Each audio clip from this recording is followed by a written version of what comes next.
Bonjour, nous allons parler aujourd'hui des extractions en orthopédie dentofaciale.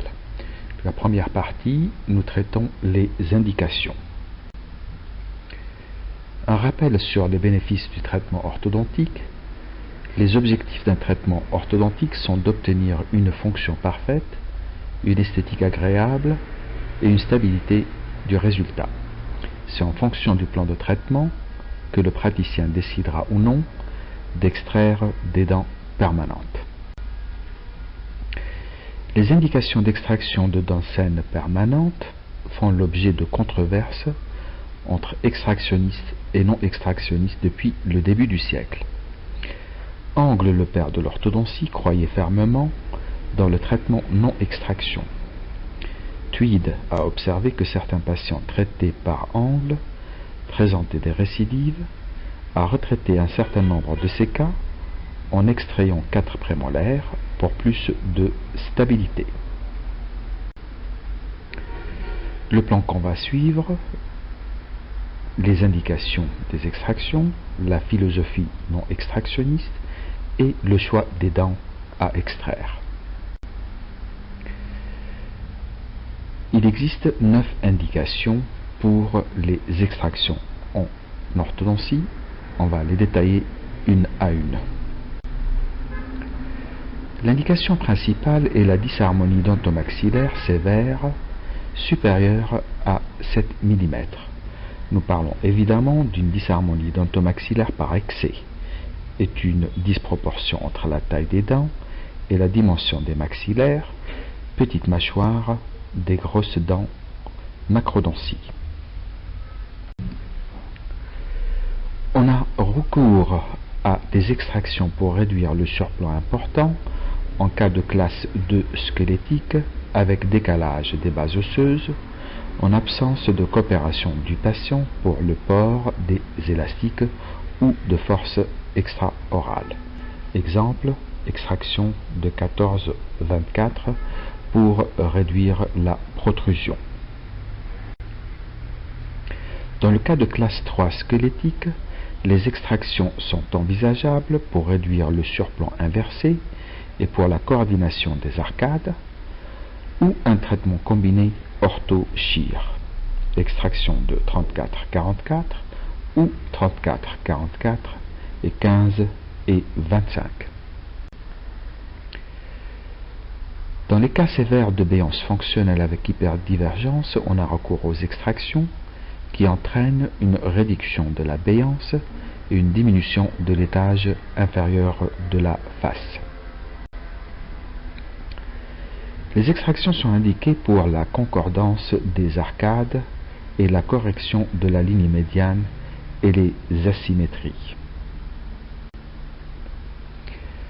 En cas de dents incluses en position défavorable, exemple, extraction d'une canine incluse supérieure qui est difficile à tracter, la traction entraîne des dégâts au niveau des dents voisines, résorption de la racine de la prémolaire ou de l'incisif latéral. Seconde molaire inférieure incluse en position défavorable, proximité radiculaire pouvant entraîner des résorptions des dents voisines, l'extraction de M1 ou M2 ou M3 est envisageable. Extraction des dents ankylosées, impossible de les faire bouger, le ligament alvéolo-dentaire est ossifié, les dents voisines subissent des mouvements parasites indésirables. Pour l'amélioration du profil, les extractions sont envisageables en cas de biprotrusion inesthétique et à la demande du patient quand le profil est convexe et la typologie est favorable. Pour faire de la place, on a recours souvent, pour corriger une dysharmonie dentomaxillaire, à vestibulo-verser les incisives, ce qui peut entraîner des récessions gingivales. On préconise le traitement avec extraction en cas de biprotrusion avec ou sans DDM. Quand on ne peut pas vestibuler l'incisive inférieure ou les canines inférieures, faible tissu de soutien, nous envisageons un traitement par extraction. La position de l'incisive inférieure par rapport au plan mandibulaire nous donne des indications sur la nécessité ou non d'extraire. On compare cela à une personne qui avance sur un balcon. Au-delà de certaines limites, la personne risque de tomber. Un cas clinique traité sans extraction à la demande des parents. Notez que l'occlusion est parfaite, mais des récessions gingivales observées à l'âge adulte, par manque de tissu de soutien. Pour compenser l'absence des incisives latérales et pour la concordance des arcades, l'extraction des prémolaires, première prémolaire inférieure, s'avère nécessaire. Extraction des dents délabrées sont préférables et indiquées intégration dans un plan de traitement global. Extraction des dents surnuméraires qui entraîne l'apparition d'une disharmonie dentomaxillaire et des inclusions dentaires.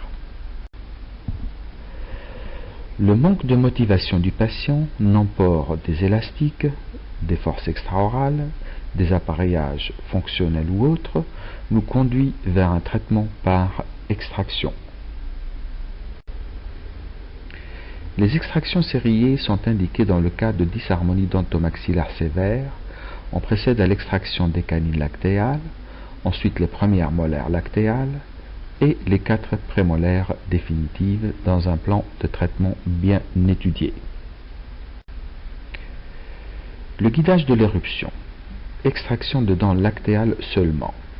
L'extraction précoce des canines lactéales et dans certains cas de première molaire lactéale permet d'éviter l'inclusion des canines, d'où l'intérêt des traitements précoces interceptifs et de faire des radios quand on a un doute ou un retard d'éruption. Avant de décider le traitement par extraction, il faut tenir compte du profil et de la typologie de croissance du patient et de sa motivation. Les typologies faciales hypodivergents sont défavorables, hyperdivergents sont favorables. Avant de décider également le traitement par extraction, il faut tenir compte de la position de l'incisive inférieure au niveau de la symphyse, l'état parodontal et la prédisposition à l'apnée du sommeil. Il faut penser également à la stabilité du traitement et aux facteurs de récidive, ainsi que de la possibilité d'envisager une réduction améllaire proximale, ou stripping, en fonction de la forme coronaire. La suite donc dans d'autres présentations.